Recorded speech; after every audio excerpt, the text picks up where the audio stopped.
Welcome back to part 86 of our 100-part CPC exam series. We're diving right into pathology and laboratory coding guidelines today.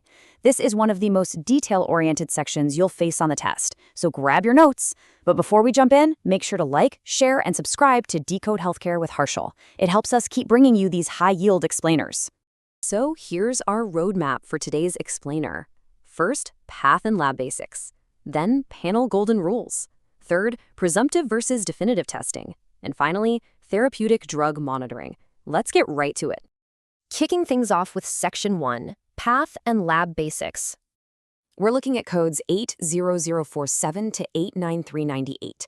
This section is a massive mix of high-volume basics and some pretty high-risk coding logic. The most crucial foundational distinction here is qualitative versus quantitative testing. Qualitative testing simply asks, is it there? Yes or no. It's like a detective just checking to see if there's a footprint at the scene. Quantitative testing, on the other hand, asks exactly how much is there. That's the detective measuring the exact size and depth of the footprint. Nailing this difference is absolutely critical for accurate code selection on your exam. Also, keep in mind a couple of other foundational principles.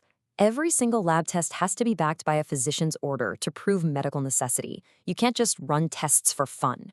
On top of that, the specific methodology used, whether it's an automated chemistry analyzer or a manual microscopic review, is often what strictly dictates the exact CPT code you choose. Moving on to Section 2, Panel Golden Rules. All right, these are easily some of the most heavily tested traps on the CPC exam. The rules for organ or disease-oriented panels are brutal, but they're very simple. Rule number 1 is the absolute all-or-nothing rule. To bill a panel code, literally every single test listed in that code's descriptor must be performed, period. Rule 2 is the partial panel rule. If even one test is omitted from that list, you cannot build a panel code. You just have to build the individual tests that were actually performed. And no, you absolutely cannot just slap modifier 52 on a panel code to indicate reduced services.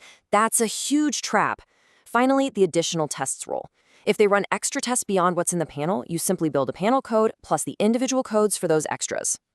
Let's run through the high-yield panels you really need to have memorized. Pay close attention to the Comprehensive Metabolic Panel, code 80053. It encompasses everything in the basic metabolic panel, plus extras like albumin and liver enzymes. For the lipid panel, code 80061, keep in mind that if the LDL is merely calculated, you do not bill it separately. Oh, and definitely keep the obstetric panels, codes 80055 and 80081, on your radar for exam day 2.